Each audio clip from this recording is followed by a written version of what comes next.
Hey everyone. Please support what I do to help keep Greyhawk alive by subscribing to the channel. Also, please consider becoming a channel member to get early access to videos, exclusive live chats, quarterly adventure modules, and more. Thanks, and enjoy the show. So I'm pleased to announce the release of another 5th edition Greyhawk book over on DM's Guild. It is my Greyhawk Cleric's Guide, and I want to tell you all about it today on Greyhawk Ragnarok.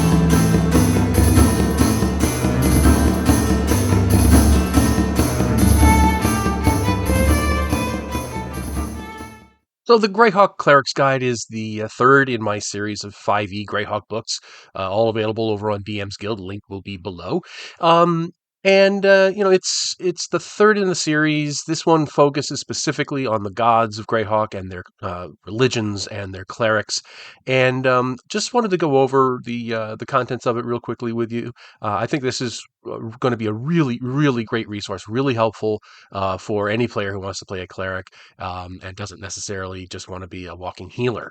So with that said, let's take a look at the book. So the Cleric's Guide is 212 pages long. It has a bunch of artwork. It has no AI content whatsoever, which I'm very proud of. And I just want to take you through it. It covers some uh, 68 Greyhawk gods and goddesses. We got the contents here. You can see the list of gods, everything from Alator down to Zuoken. There's a few in there that you're probably going to be a little surprised to see. There's an entry for um, uh, uh, Stratus, who is the later killed, and that's the kind of the kickoff of the Sundered Empire setting on the far west of Ulrich. So I tried to go, I tried to bring in new stuff that I think people would enjoy that they haven't seen before.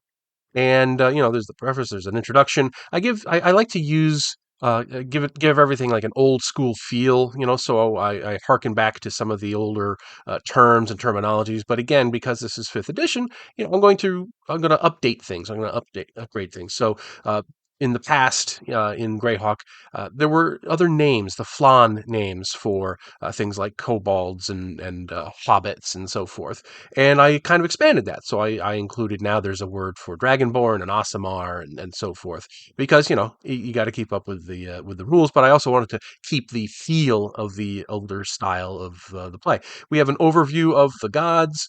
We have a list of all of them, which includes not only their name and sex and alignment, how strong they are, lesser, greater, uh, intermediate, and demigods, which pantheon they belong to, what their spheres of influence are, what their holy symbol is, and which spell domains their clerics get.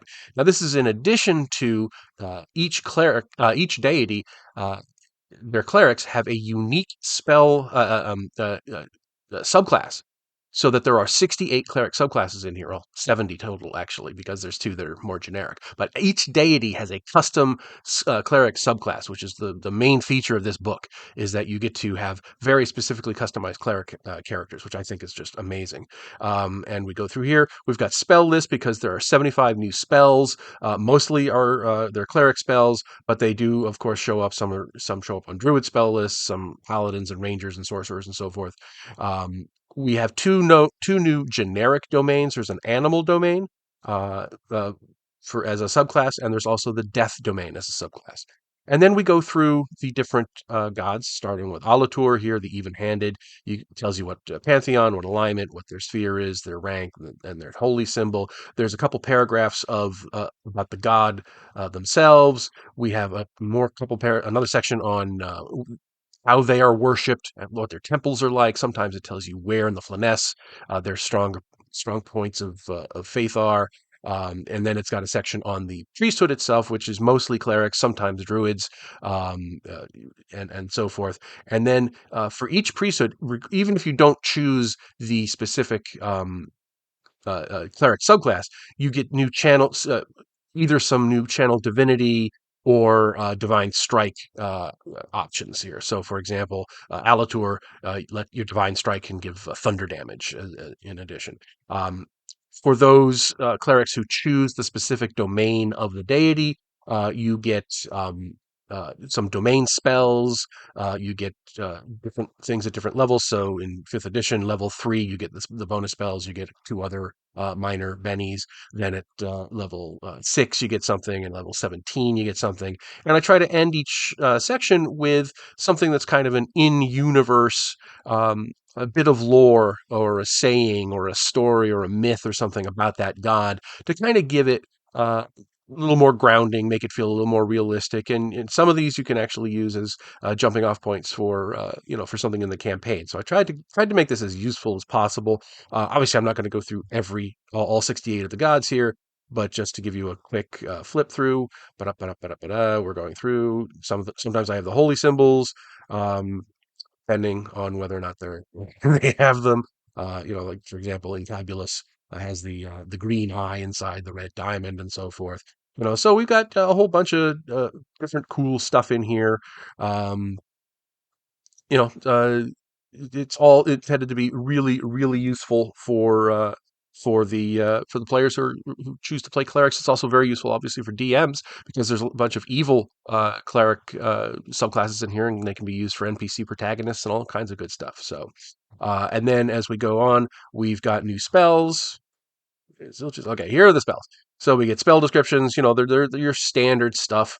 Sometimes the spells are available only to specific deities. So Banner of the Saint, you can only get that spell if you're a cleric of Saint Cuthbert and so forth. Again, those are unique spells and benefits to those deities. So, and there you have it. 68 new sections on deities, a total of 70 new cleric subclasses, 75 new spells, and all kinds of cool background information and stuff that is intended to be actively useful in the campaign, both for players and DMs. So hope you check this out. Link will be below. And of course, do check out the other 2 books I have out there, the Greyhawk Campaign Guide and the Greyhawk Player's Guide. So hope you're having a wonderful day, and I will talk to you all later. Thanks for watching today's video. Please remember to hit the like button and subscribe to the channel. Below you'll find links to my Patreon, which helps make these videos possible. You'll also find the web store where you can buy my books, and my blog where you'll find all sorts of free downloads and other articles. Thanks, and have a great day.